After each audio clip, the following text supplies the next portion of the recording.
వెనకబడడం తప్ప భయంకరమైన రోడ్లు, డ్రైనేజీలు, మంచినీళ్లు రాకపోవడం, ఎలక్ట్రిసిటీ సరిగ్గా ఉండకపోవడం, వైర్లు ఎట్లా పడితే అట్లా చుట్టలుగా తిరగడం, ఇండ్లు లేకపోవడం, ఆ రోడ్ల మీద పోతే కింద పడతాం, బొక్కలు ఇరుగుతుంటాయి. ఆ డ్రైనేజ్ ఎప్పుడు పారుతూనే ఉంటది, పైకి వస్తూనే ఉంటది. అది ఒక్క రోజు సన్నంగా తిక్కంగా సరిగ్గా ఉండనే ఉండదు. అది మంచినీళ్ళలో కూడా కలిసిపోతుంది డ్రైనేజ్, దాని ఇష్టం. దాని పైపులో అది పోదు, పక్కకెళ్ళి మంచినీళ్ళ పైపులో కూడా వెళ్ళిపోతుంటుంది. అది ఇంత భయంకరంగా ఉన్నాయి ఈ జీవితాలు. ఎక్కడికి లోన్లు దొరకవీడ. ప్రధానమంత్రి గారు ఎన్ని లోన్లు అక్కడి నుంచి పంపించినా కూడా ఇక్కడికి లోన్లు రావు సరిగ్గా. ఆయన పక్కా ఇండ్లు ఎన్ని ఇచ్చినా కూడా కానీ మన కాన్స్టిట్యున్సీకి రావు ఈ పక్కా ఇండ్లు.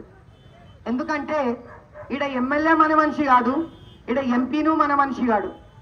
ఈసారి మనము ధైర్యంగా నిలబడి, గట్టిగా నిలబడి, ఐకమత్యంతో కమలం పువ్వుని నెగ్గించుకోవాలి. గుర్తుపెట్టుకోండి, కమలం పువ్వు కూడా బురదలో నుంచే పైకి వస్తుంది. ఇది బురద, ఇది దరిద్రంగా తయారైన హైదరాబాద్ లోక్సభ పార్లమెంట్ కాన్స్టిట్యున్సీ.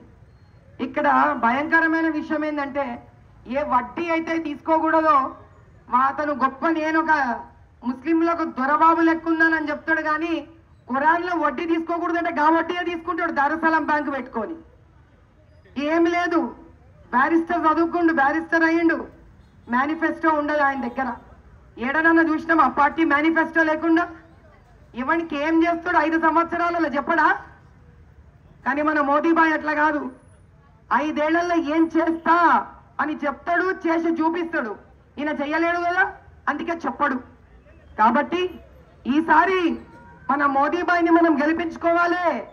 400 పార్ హైదరాబాద్ లోక్సభ పార్లమెంట్ ని గెలిపించుకొని 400 పార్ చేయాలి మనం ఈసారి. అబ్ నహీ తో కబ్ నహీ.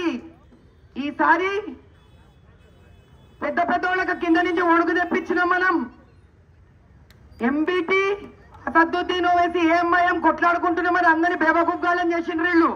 వీళ్ళు కొట్టుకుంటలేరు, పైకి చెప్తున్నారు. ఇట్లా లోపల ఇద్దరు తోడు దొంగలే. ఈయన దగ్గర ఎవడన్నా పోతే ఆయన డబ్బు చేసుకుంటాడు, ఆయన దగ్గర ఎవడన్నా పోతే ఈయన డబ్బు చేసుకుంటాడు. లోపల కలిసిపోతున్నారు వీళ్ళిద్దరు. ఈసారి మన దెబ్బకు టిఆర్ఎస్, కాంగ్రెస్, ఏఎంఐఎం, ఎంబీటీ నలుగురు కలిసిపోయినారు అంటే మనమంటే అంత భయం పట్టుకుంది వీళ్ళకి. అది చూడండి మరి. ఇక మనము గెలిచేదానికి పోతుంటేనే ఇంత భయం అయితే, ఇక మనం గెలిస్తే వీళ్ళ పరిస్థితి ఏమవుతుందో చూడండి. మనమందరం ఒక్కటయ్యే టైం వచ్చింది. మే 13కి బయటికి రండి, వరద లెక్క రండి, ఒక పండగ జరుపుకుంటున్నామని బయటికి రండి. నిజమైన స్వాతంత్రాన్ని నిజంగా జరుపుకోవాలంటే మనం మే 13కు బయటికి రావాల్సిందే. వరదలాగా తండోపతండాలుగా వచ్చి మనం ఓట్లు వేయాల్సిందే. ఇప్పటిదాకా మనం ఇళ్లలో ఉండి సరిగ్గా ఓటు వేయనందుకే వీళ్లకు ఎట్లాంటి ఇష్టారాజ్యం బరుదుడి పట్టం అడిగేటోళ్ళు లేకుండా అయిపోయిన వీళ్ళని. వీళ్ళు ఎవరిని సుఖపెడతలేరు, వీళ్ళు హిందువుల్ని సుఖపెడతలేరు, ముస్లింని సుఖపెడతలేరు. వీళ్ళు కొంతమంది స్వార్థపరులకు మాత్రమే పనిచేస్తున్నారు. వీళ్ళు కొంతమంది స్వార్థపరులకు మాత్రమే వీళ్ళు పనిచేస్తున్నారు. కింగ్స్ గ్రూప్, ఎవరికి తెలియదు కింగ్స్ గ్రూప్ గురించి.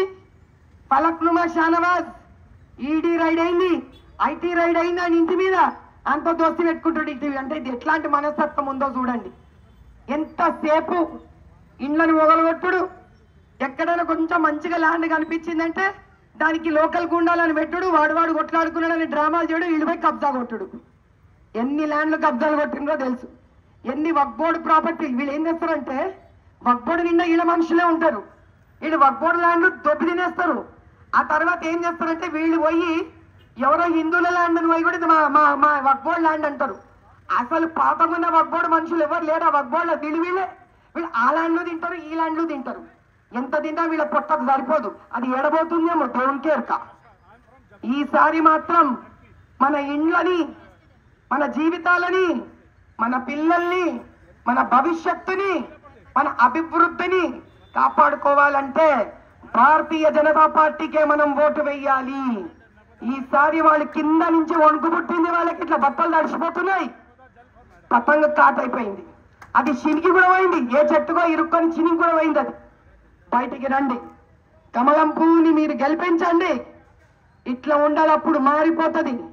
అసలు భారతదేశం మొత్తంలో మన హైదరాబాద్ లోక్సభ పార్లమెంట్ ఇంత అద్భుతంగా ఉందా అని ఐటీ కంపెనీలు వచ్చి ఇక్కడ కంపెనీలు పెట్టాలి, మ్యానుఫ్యాక్చరింగ్ యూనిట్లు వచ్చి ఇక్కడ మ్యానుఫ్యాక్చరింగ్ యూనిట్లు పెట్టాలి, పెద్ద పెద్ద కాంప్లెక్స్లు తయారు కావాలి, మంచి రోడ్లు తయారవ్వాలి. ఏందా గల్లీలు, గాలి రాదు, ఎండ రాదు, మనుషులకి ఒక రకమైన నిజంగా జీవిత అభివృద్ధే లేదు.